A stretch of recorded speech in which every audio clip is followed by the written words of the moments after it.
اور اس کے بعد جب ان کو بہت مجبور کیا گیا تو انہوں نے جو ہے نا وہ حکومت سنبھالی.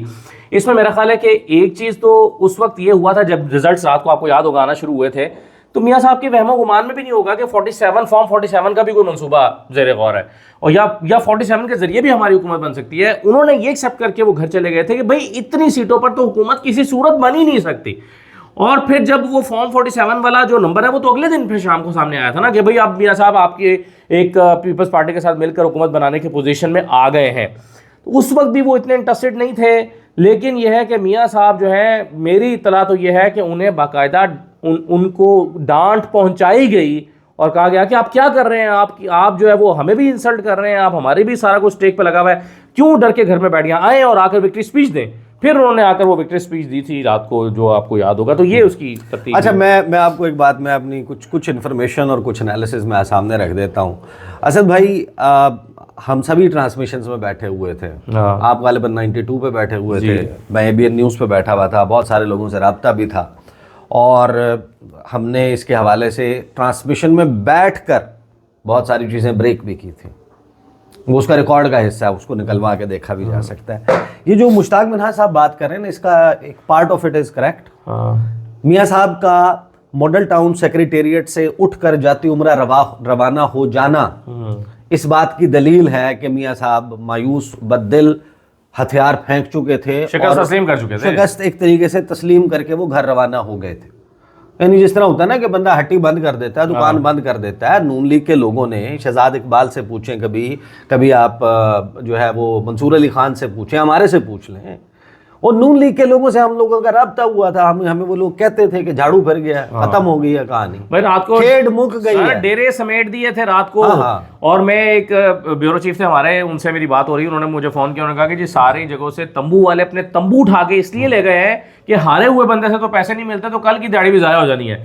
تو سبحان اللہ, ان کا ہارے ہوئے بندہ پیسے بھی نہیں دیتا. اچھا, اب اس میں دیکھیں, پہلی بات یہ ہے, فیکٹس ذرا سامنے رکھ لیں. میاں صاحب آئے تھے, کس وجہ سے آئے تھے؟ وزیر اعظم بننے کے لیے آئے تھے. میاں صاحب جو ہیں, انہوں نے جا کر جب اون چودھری کو اپنے حلقے میں ووٹ ڈالا تو وہ ان کا یہ اعتماد تھا, یعنی پارٹی کا صدر اپنے شناختی کارڈ والے حلقے میں اپنی جماعت کا کینڈیڈیٹ کھڑا نہیں کر رہا, جس کا کینڈیڈیٹ کھڑا کر رہا ہے اس پر اسے اتنا یقین ہے کہ میں اس کے کینڈیڈیٹ کو ووٹ ڈالوں گا, وزیر اعظم تو میں نے بننا ہے, یہ مجھے بنائے گا وزیر اعظم, اون چودھری کا ووٹ مجھے وزیر اعظم بنائے گا. میاں صاحب بہت اچھے تھے. 7 فروری کا اشتہار کس وجہ سے لگا تھا؟ میاں صاحب نے وزیر اعظم بننا تھا. میاں صاحب نے اور ان کی پارٹی نے میڈیا کو انوائٹ کیا تھا model town secretariat victory speech کرنے کے لیے. تو I have no doubt about that.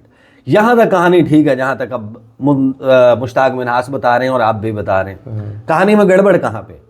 کہانی میں گڑبڑ یہ ہے کہ جو دباؤ ڈالا نا یہاں پر نون لیگ کے سارے لوگ, اور یہ کہتے ہیں کہ جناب اسٹیبلشمنٹ نے دباؤ ڈالا.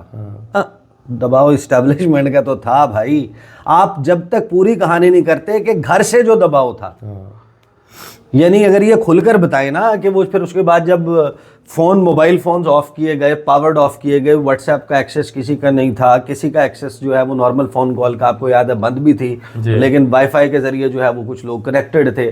ہم اپنی ٹرانسمیشنز میں بیرسٹر گوہر کو, باقی PTI کے لوگوں کو, پیپلز پارٹی کے لوگوں کو ایک کے بعد ایک آن لائن لے رہے تھے بیپرز پہ. خورشید شاہ کا ہم نے کیا, ہم نے بیرسٹر گوہر کو, باقی ڈھیر سارے ان کے لیڈرز کو ٹرانسمیشن میں لیا, بات کی, سب اویلیبل تھے. نون لیگ کا صبح کوئی تقریباً 4:30 پونے 5 بجے جب ہم صدیق جان کے گھر جا کے بیٹھے ہیں تو جیو ٹی وی پہ پہلا بیپر جو ہے وہ چلا ہے احسن اقبال کا, مریم اورنگزیب کا, اور ایک آدھا کوئی اور آیا ہے, اور اس وقت کہانی تبدیل ہونا شروع ہو چکی تھی. اب یہ ذرا یہ تو بتائیں نا مجھے, تو وہاں نون لیگ کے ہی ایک بندہ جو وہاں پر اس کے بعد جو post model town disaster meetings ہوئی تھی نا, سانحہ ماڈل ٹاؤن, سوری ہاں, تو وہ ماڈل ٹاؤن کے فوراً بعد جو میٹنگز ہوئی تھی اس میں یہ کہا گیا تھا, to be very Frank, Khawaja Saad رفیق نے یہ بات کی تھی کہ ہمیں شکست تسلیم کر لینی چاہیے, ہم الیکشن ہار گئے ہیں اور کچھ نہیں بگڑا. اس وقت اسٹیبلشمنٹ اور PTI کے درمیان لڑائی اس قدر شدید ہے کہ یہ 6 مہینے بھی نہیں چل پائیں گے. ہمیں عوام میں چلے جانا چاہیے, بڑے پن کا مظاہرہ کرنا چاہیے, اور اس سے ہوگا یہ کہ ہم بہت جلد باؤنس بیک کر جائیں گے اور پھر ہم جینوئن مینڈیٹ کے ساتھ مضبوط حکومت بنائیں گے. اس پر ایک شخصیت نے ایسے کر کے ہاتھ کھڑا کیا تھا. اس نے کہا تھا جو چیزیں ڈیسائیڈڈ ہیں ان پر رائے نہیں مانگی گئی. کابینہ کے حوالے سے, حکومت چلانے کے حوالے سے, اپنے عہدے کے حوالے سے, یہ سوچ لیں کہ میاں صاحب کے رائٹ یا لیفٹ پہ بیٹھی ہوئی تھی تو یا رائٹ پہ بیٹھی ہوئی تھی یا لیفٹ پہ بیٹھی ہوئی تھی. ٹھیک ہے, تو انہوں نے یہ دونوں کا ایک جیسا یکساں دباؤ تھا دونوں. انہوں نے یہ کہا اچھا پھر جو دباؤ دیکھیں ان کو ظاہر ہے کہ یہ ڈرایا گیا تھا کہ بھائی اگر وہ خان آ گیا باقی تو وہ حکومت جائے گی سو جائے گی, اب جو ہم دوبارہ جیل جائیں گے, فلاں معاملہ ہوگا فلاں ہوگا, یہ سارا سینیریو کریٹ کیا گیا تھا. لیکن اس میں اصل میں معاملہ جو ہے, یا تو آپ کھل کے کہیں کہ فیملی جو ہے وہ میاں صاحب کے ساتھ نہیں تھی. میاں صاحب کو جب تک آپ اس فیملی کے ساتھ بھی رکھیں گے اور کہیں گے کہ جناب یہ میاں صاحب کا ڈیسیجن تھا, تو میاں صاحب کا ڈیسیجن اگر نہیں تھا تو کسی کی جرت ہوئی تھی نا کہ میاں صاحب کو کہے کہ نو میاں صاحب یہ ڈیسائیڈڈ ہے, یہ ڈیسائیڈڈ جو چیزیں ہیں وہ ہونی ہیں. تو یہ نہیں, وہاں پر اگر آپ فرض کریں کہ نواز شریف صاحب ویٹو بھی کر دیتے تو فیصلہ تو یہی امپلیمنٹ ہو جانا تھا جو آج ہوا پڑا ہے. مریم نواز نے چیف منسٹر بننا تھا, شہباز شریف صاحب نے وزیر اعظم بننا تھا. تو نواز شریف صاحب اگر نہیں پھر کچھ اور ہوتا.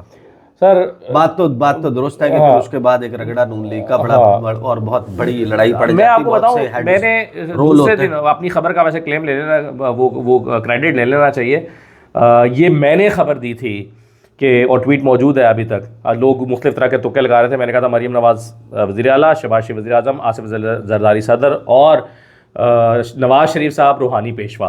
تو یہ میری ٹویٹ پڑی ہوئی ہے آج بھی, وہ میں نے سب سے پہلے میں نے یہ, اور یہ الیکشن سے اگلے دن 2 دن کے اندر ڈیسائیڈ ہو گیا تھا کہ یہ فارمولا ہے. اور یہ فارمولا جب ڈیسائیڈ ہو کر مجھ تک پہنچا تھا ایک سورس کے ذریعے سے یا جہاں ڈیسائیڈ ہوا, تو انہوں نے آخر اس کو کچھ پیپر پہ پہلے سے بنایا ہوگا, کچھ الیکشن کے دن رات کو بنا لیا ہوگا. جب یہ نواز شریف صاحب کو سارا کنوے کیا گیا بھائی یہ فارمولا ہے, یہ ہو رہا ہے, انکار کی گنجائش رہے گا. اصل میں مسئلہ یہ ہے کہ اس وقت میاں محمد نواز شریف جو ہے نا وہ اس حکومت کے انجن کا سلنسر ہے. سلنسر جہاں سے دھواں باہر نکلتا ہے اور دھوئیں کے باہر لگا ہوا وہ فلٹر اور وہ جالی جس کے اوپر سارا گند اکٹھا ہو جاتا ہے, نہیں وہ اکٹھا ہو جاتا ہے. اب آپ جو ہے وہ اس سارے معاملے میں جس طریقے سے ڈیٹیچ, یعنی کہ آپ حکومت میں بھی ہیں لیکن میاں صاحب اونرشپ نہیں لے رہے. میاں صاحب نے نیشنل سیکیورٹی اس میں کمیٹی کے اجلاس میں شرکت نہیں کی.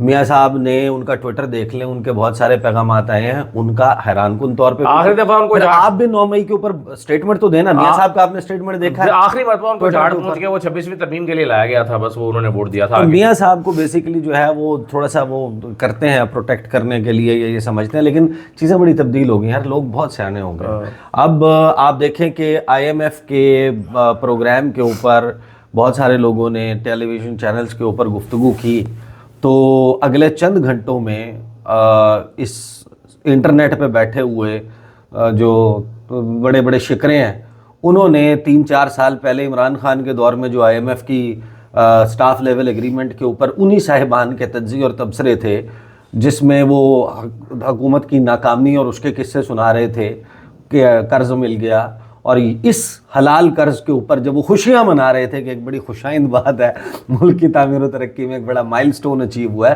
تو چیزیں تبدیل ہو گئی ہیں, وہ نکل آتے ہیں, اب اسٹیٹمنٹس آپ کے منہ پہ رکھ دیے جاتے ہیں. دوسری بات انہوں نے جو کی ہے نا وہ میرا خیال ہے آپ کو لگ رہا تھا, میرے خیال میں یہ زیادہ انٹرسٹنگ بات ہے, یہ ذرا سن لیں, 53 سیکنڈ کی ہے. یہ عمران خان کے حوالے سے انہوں نے دعویٰ کیا.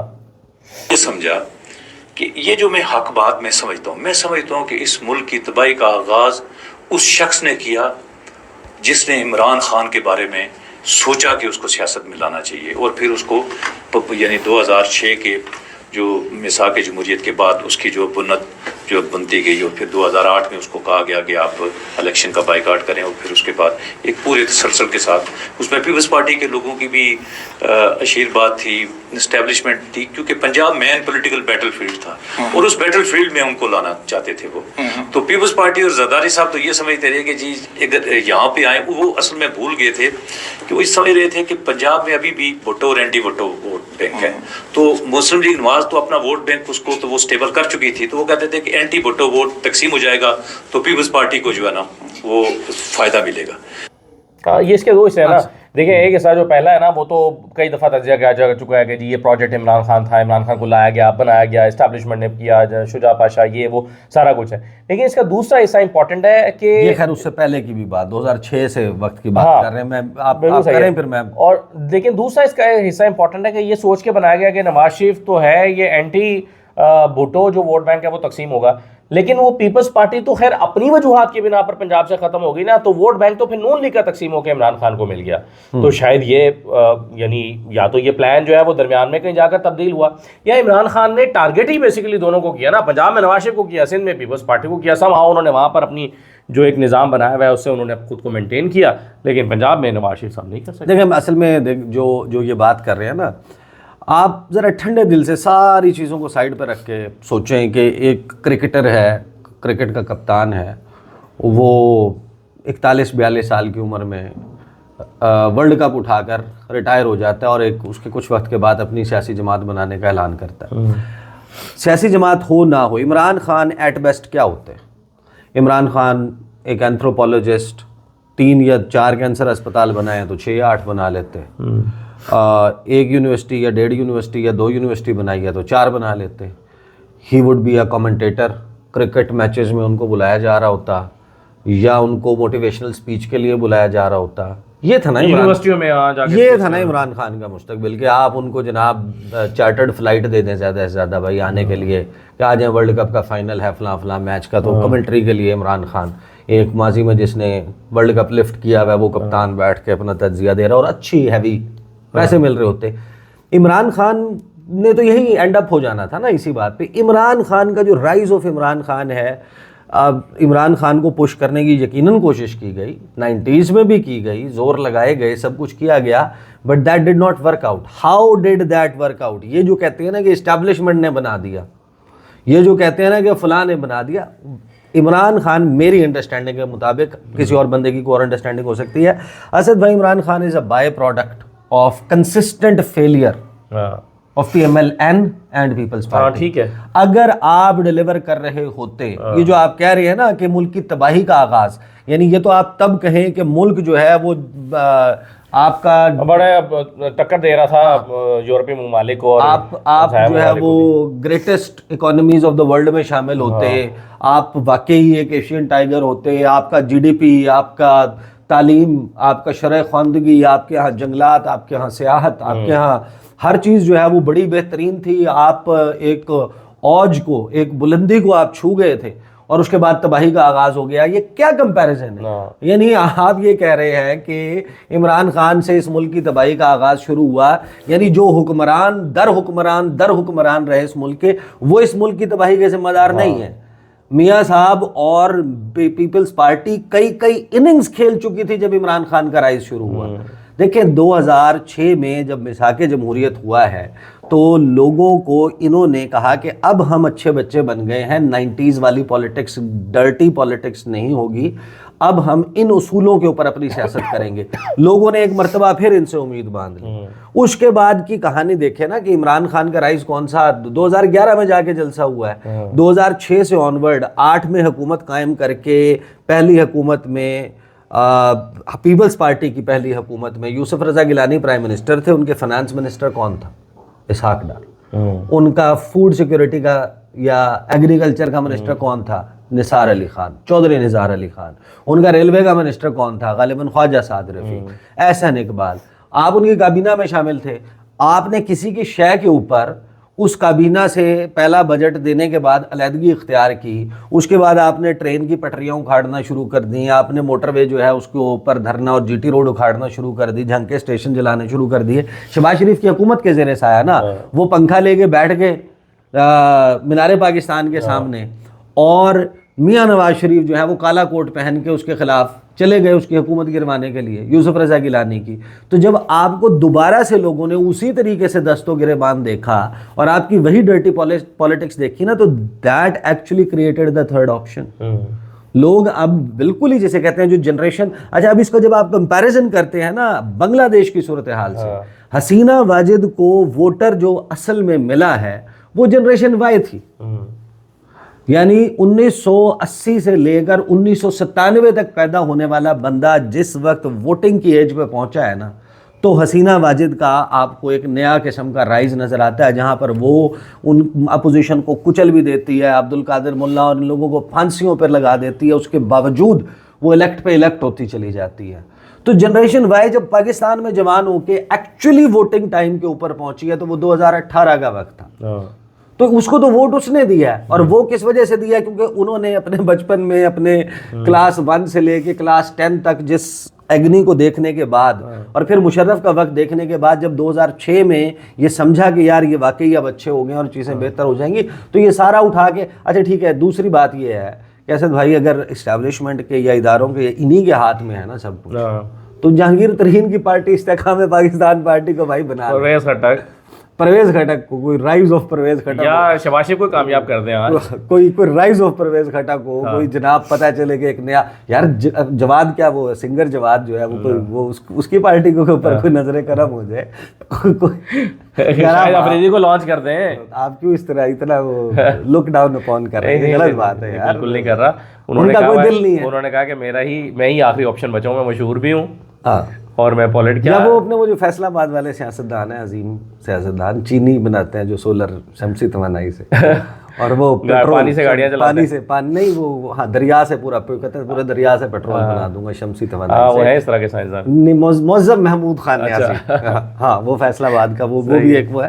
تو یہ بہرحال یہ ان کے تبصرے ہیں, یہ گاہے بگاہے. لیکن آپ کی جو باتوں میں سب سے امپورٹنٹ بات بالکل جس پہ زیادہ توجہ دی جانی چاہیے وہ یہ ہے کہ بھائی یہ کہنا ہی غلط ہے کہ تباہی کا آغاز یہ ہوا. تباہی تو آلریڈی چل رہی تھی, تباہی تو چل رہی تھی. اور یہ خود کہتے تھے تباہی ہے, پیپلز پارٹی کہتی تھی یہ تباہی ہے, یہ کہتے تھے وہ تباہی ہے, پھر یہ دونوں مل کے کہتے تھے مشرف تباہی ہے. تو یہ ساری تباہی میں اصل معاملہ یہ ہے کہ جو جنریشن وائی تھی, اس کے بعد جنریشن زی اور زیڈ, اور یہ اب جو جنریشن الفا ہے, جنریشن زیڈ نے آ کے جو کیا ہے اس کے ساتھ جو 1997 کے بعد پیدا ہونے والے ہیں. وائی نے تو پہلے کام کیا تھا, اس کے بعد جنریشن زیڈ نے اکھاڑ کے باہر پھینک دیا حسینہ واجد کو, لانے والی وائی تھی. اور اب جو پیدا ہو رہی ہے اور اب جو آ رہی ہے جنریشن الفا, آپ کی حکومتوں کے پاس ان سے خاص طور پہ جو ہماری روایتی پرانی پارٹیاں ہیں ان کے ساتھ کنیکٹ کرنے کے لیے کچھ ہے ہی نہیں, ان کو بیچنے کے لیے. یعنی یہ کون سی اسٹریٹجی ہے؟ ایک ملک کی جماعت مسلم لیگ نون جس سے مشتاق منہا صاحب تعلق رکھتے ہیں, وہ ماضی میں ایک بہت پاپولر جماعت رہی ہے, اس نے بڑا اوج دیکھا ہے, بلندی دیکھی ہے. لیکن آج جب آپ یہ کہیں گے کہ انٹرنیٹ استعمال کرنے والا اس پہ بیٹھا ہوا غدار ہے, نوجوان یوتھ جو ہے جو 63% ہے وہ گمراہ ہے, جو پٹھان ہے وہ بے وقوف ہے, اور اوورسیز پاکستانی ہے وہ لاش دفنانے پاکستان آتے ہیں. پیچھے آپ کو پتہ ہے جب آپ ان کو مائنس کر دیتے ہیں تو آپ کی کانسٹیٹوئنسی 20 لاکھ بچتے ہیں. تو 20 لاکھ کا اگر آپ کا ٹارگیٹ ہے کہ 20 لاکھ لوگوں کو آپ نے اپنے ساتھ لے کے چلنا ہے تو پھر آپ کر لیں پالیٹکس. بہت شکریہ, بہت شکریہ, بہت شکریہ جی. انشاءاللہ عید کا موقع ہے تو یہ نشستیں اور یہ سب کچھ برقرار رہے گا. اللہ حافظ.